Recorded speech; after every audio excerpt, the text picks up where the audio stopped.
લઈ જઈએ.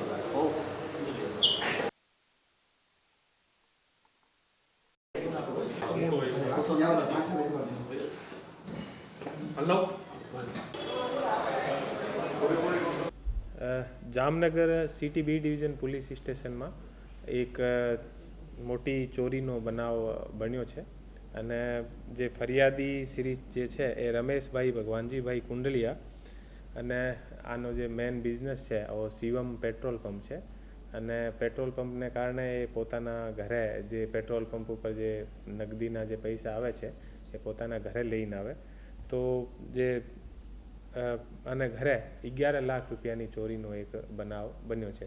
તો આ બનાવ પછી જ્યારે અમને ખબર પડી તો અમારી જે લોકલ જે ક્રાઇમ બ્રાન્ચ છે એલસીબી, તો એલસીબી પીઆઈ જે લગાડ્યા અને આને સાથે જે પીએસઆઈ મોરી અને બીજા જે એલસીબીના કર્મચારીઓ છે એ સાથે મળીને અને બધા આ જે વસ્તુ છે આ ઉપર તપાસ શરૂ કરી. તો તપાસ શરૂ કર્યા પછી આનો જે અમે જે આગે ટેકનિકલ રીતે જે તપાસથી ને બધા અમે એવિડન્સ મળ્યા, આ પછી અમે લોકો જે આગળ વધવાથી જે મુખ્ય ચોરી કરતા છે એ અત્યારે પકડાઈ ગયેલ છે અને જે આખો મુદ્દામાલ છે આ પણ પોલીસ લગભગ 11 લાખ રૂપિયાના આસપાસ પોલીસ રિકવર પણ કરી લીધા છે.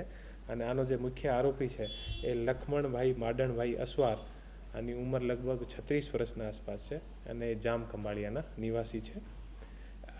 એ જે લખમણભાઈ માંડણભાઈ જે અસવાર છે એ આના ઘરે પહેલાં એ જે નોકરને રૂપમાં કામ કરતા હતા અને આને બધી વસ્તુની ખબર હતી કે કઈ રીતે આને ઘરે પૈસા આવે છે અને ક્યાં પૈસા રાખે છે. આની જે ગુનો કરવાની જે મોડસ ઓપરેન્ડી હતી આ એવી રીતે હતી કે અત્યારે ઘરના નોકરના રૂપમાં એ કામ છોડી દીધો પણ આને સંપર્કમાં હતા અને આને વિશ્વાસમાં હતા. તો ક્યારેય કોઈ સેટરડે સન્ડે હોય તો આને એવું ખબર પડે કે એ લોકો બહાર જવાના છે તો એ આને ઘરે આવતા હતા અને ઘરે આવીને આ લોકોથી મળતા અને પછી નીકળી જતા. પણ આને ખબર હતી કે કઈ જગ્યાએ લોકો પૈસા મૂકે છે, કઈ જગ્યાએ બધી જે ચાબી કી આની જે મૂકેલી રાખેલી હોય છે અને કઈ ખિડકીથી આપણે અંદર ઘૂસી શકીએ. તો આ રીતે એ જે ઘરની જે એક સ્લાઇડિંગ ડોર હતો આ ડોરથી એ ઘરના અંદર ઘૂસતા હતા અને ઘરના અંદર ઘૂસીને અને જે બધી કી ચાબી આને ખબર હતી તો એ જે કબાટ હતા કબાટમાંથી 11 લાખ રૂપિયાએ ચોરી કરી લીધા. અને પોલીસની દ્વારા કડકાઈથી પૂછપરછથી અને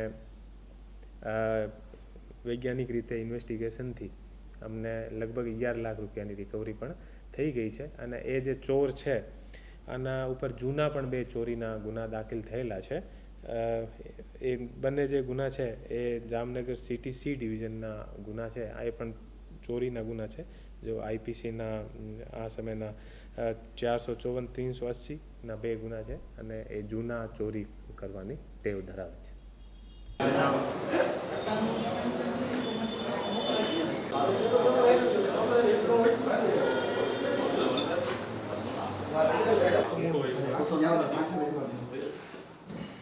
હલો એક મિનિટ પણ શું કહી તું ચાલુ ના